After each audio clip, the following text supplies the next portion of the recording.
ஆண்டவரும் இரட்சகருமாகிய இயேசு கிறிஸ்துவின் ஒப்பற்ற நாமத்தில் இன்றைய தேவனுடைய வார்த்தைக்கு தேவ பிள்ளைகளாய் இருக்கிற உங்கள் யாவரையும் வாழ்த்துகிறேன், வரவேற்கிறேன். யாத்ராகமத்தின் புத்தகம் 13வது அதிகாரம் 17வது 18வது வசனத்தை வாசித்தால், பெலிஸ்தியரின் தேச வழியாய் போவது சமீபமானாலும் தேவன் அவர்களை அந்த வழியாக நடத்தாமல் சிவந்த சமுத்திரத்தின் வனாந்தர வழியாய் ஜனங்களை சுற்றி போக பண்ணினார். எகிப்தில் அடிமைப்பட்டிருந்த ஜனங்களை ஆண்டவர் கண்ணோக்கி பார்த்து அவர்களுடைய சிறுமையிலிருந்து, அடிமைத்தனத்திலிருந்து விடுதலையாக்கி அவர்களை வாக்குத்தத்தம் பண்ணப்பட்ட கானான் தேசத்திற்கு நேராக ஆண்டவர் நடத்தி கொண்டு போகிறார். அங்கே 2 வழி இருக்கிறது. ஒன்று, பெலிஸ்தியருடைய தேசத்தின் வழியாய் போவது மிக சமீபமான வழி. ஆனால் ஆண்டவர் அவர்களை அந்த வழியாக நடத்தாமல் சிவந்த சமுத்திரத்தின் வனாந்தர வழியாக ஆண்டவர் அவர்களை சுற்றி போக பண்ணினார். கிறிஸ்தவ வாழ்க்கை என்பது நம்முடைய மனதில் தோன்றினபடி சுயமாக சிந்தித்து முடிவு எடுத்து செயல்படுகிற வாழ்க்கை அல்ல. நம்முடைய இஷ்டப்படி, நமக்கு நலமாக தோன்றினபடி மனிதர்களுடைய ஆலோசனையில் செயல்படக்கூடாது. மனது விரும்பினது, மாம்சம் விரும்பினது, எனக்கு இது நன்மையாக தெரிகிறது என்று செயல்படுவதற்கு தேவ பிள்ளைகளுக்கு தேவன் ஒருபோதும் அனுமதிப்பது இல்லை.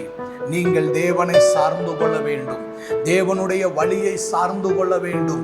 தேவனுக்கு பிரியமான வழி எது, தேவன் தெரிந்து கொள்ளுகிற வழி எது என்பதை நீங்கள் தெரிந்து நிதானித்து அந்த வழியிலே உங்களை நடக்க அர்ப்பணிப்பதே நீங்கள் தேவனாலும் தேவனுடைய ஆவியினாலும் நடத்தப்படுகிறீர்கள் என்று அர்த்தம். சுயமாக சிந்தித்து, சுயபலத்தை சார்ந்து கொண்டு, சுய நாணத்தை சார்ந்து கொண்டு நீங்கள் நடப்பீர்களே ஆனால் நீங்கள் ஆவியின்படி நடக்கிறவர்கள் அல்ல. ஆவியானவருடைய உதவியோடு, ஒத்தாசையோடு நடப்பவர்கள் அல்ல, மாம்சத்தின்படி நடக்கிறவர்களாய் இருப்பீர்கள். வேதாகமத்திலே சவுல் தனக்கு சுயமான வழியிலே நடந்தான். நகோமி தேசத்தில் பஞ்சம் ஏற்பட்ட பொழுது அவள் காத்திருக்காமல், தேவனுடைய ஆலோசனைக்கு அமர்ந்திருக்காமல் மோவாப் தேசத்திற்கு சென்று ஏறக்குறைய 10 வருடம் அவள் அங்கே வாழ்ந்தாள்.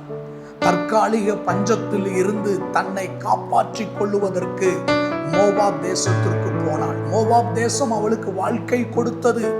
மோவாப் தேசம் அவளுடைய குடும்பத்தை கட்டினது. இன்றைக்கு உலகத்தின் நாணம், உலகத்தினுடைய அறிவு நமக்கு உதவி செய்யும். இயேசு கிறிஸ்துவை பார்த்து பிசாசானவன் சொன்னான், இதோ இந்த உலகத்தின் மகிமை, ஐசுவரியம் எல்லாம் எனக்கு கொடுக்கப்பட்டிருக்கிறது, எனக்கு சித்தமானவனுக்கு அதை நான் கொடுக்கிறேன், என்னை பணிந்து கொள்ளுகிறவனுக்கு நான் அதை கொடுக்கிறேன் என்று. கர்த்தருடைய பிள்ளையே, மோவாப் தேசம் நகோமிக்கு வாழ்க்கை கொடுத்தாலும் கொடுத்த அத்தனையையும் ஒரு நாள் பறித்து கொண்டு அவளை தனித்து விட்டு விட்டது.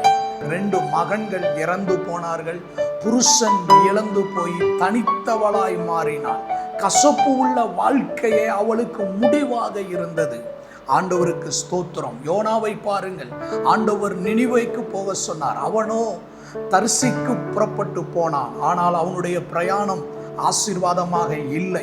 அவனுடைய முடிவு அங்கே மகிமையாய் இல்லை. திரும்ப தேவனுடைய கரத்திலே தன்னை ஒப்பு கொடுத்து கர்த்தருடைய திட்டத்தின்படி நினிவேக்கு வந்தான். தேவனுடைய பிள்ளையே, இன்றைக்கு நீங்கள் எந்த வழியில் நடந்து கொண்டிருக்கிறீர்கள்? ஒருவேளை கர்த்தர் நடத்துகிற பாதை கடினமான பாதையாய் இருந்தாலும் அந்த பாதையை நீங்கள் கடந்து வருகிறதற்கு உங்களுக்கு பலனை கொடுப்பார். அதை கடந்து வருகிறதற்கு உங்களுக்கு தேவையான ஆற்றலை கொடுப்பார். அதை கடந்து வருகிறதற்கான சத்துவத்தை உங்களுக்கு கொடுப்பார். தன்னுடைய இஷ்டப்படி போன நகோமி, தன்னுடைய இஷ்டப்படி செயல்பட்ட, கொஞ்சம் கூட தேவ வார்த்தைக்கு கீழ்ப்படியாமல் தன் காரியங்களை செய்த சவுல், அவனுடைய ராஜ்யபாரம் நிலைத்து நிற்கவில்லை. தன்னுடைய இஷ்டப்படி செயல்பட்ட நகோமி, வேதனையும் துக்கமுமே அவளுடைய முடிவாக இருந்தது. வேதனையையும் இழப்பையும் அவள் சந்திக்க வேண்டியதாக இருந்தது. இன்றைக்கு தேவ பிள்ளையே, நீங்கள் நடக்கிற வழி எது? தேவன் உங்களுக்கு வகுத்து கொடுத்த வழியா?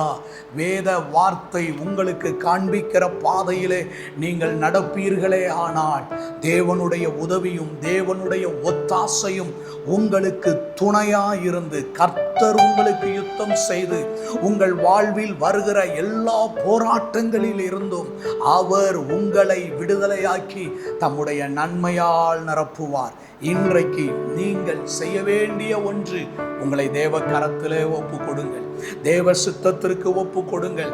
தேவனே, நீர் தெரிந்து கொள்ளுகிற வழியை, நீர் தெரிந்து கொள்ளுகிற பாதையை எனக்கு போதித்தருளும் என்று உங்களை ஒப்பு கொடுப்பீர்களே ஆனால் உங்கள் வாழ்வில் இருக்கிற அத்தனை வேதனையும் இழப்புகளையும் மாற்றி ஆண்டவர் உங்கள் வாழ்வை சமாதானம் உள்ளதாக்குவார். நகோமி திரும்பவும் எழுந்து பெத்தேலுக்கு புறப்பட்டு வந்தாள். அவள் வாழ்க்கையை ஆண்டவர் கட்டினாள். அவள் இழந்து போன அத்தனையும், அவள் நிலத்தினுடைய அத்தனையும் அவளுக்கு திரும்ப கிடைக்க செய்த கர்த்தர் இன்றைக்கு உங்களுடைய இழப்பில் இருந்து நீங்கள் மீண்டு வருவதற்கு செய்ய வேண்டிய ஒன்று, கர்த்தர் பக்கமாக திரும்புங்கள். தேவனுடைய திட்டத்திற்கு பக்கமாக திரும்புங்கள். தேவனை நோக்கி பாருங்கள். தேவனுடைய ஆலோசனைக்கு காத்திருங்கள். ஆவியானவர் உங்களை நடத்த ஒப்பு கொடுங்கள்.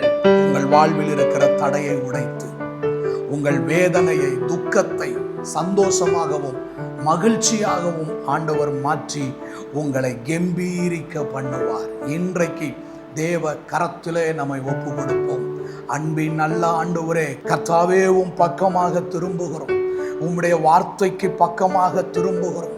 பரிசுத்த ஆவியானவரே, நீர் என்னை ஆளுகை செய்து என்னை வழி நடத்தும்படியாக உம் பக்கமாக திரும்பி வருகிறோம். உம்முடைய நல்ல ஆவி எங்களை செம்மையான பாதைகளில் நடத்துவதாக. இயேசுவின் நாமத்தில் பிதாவே, ஆமென். கர்த்தர் நம்மை ஆசீர்வதிப்பார்.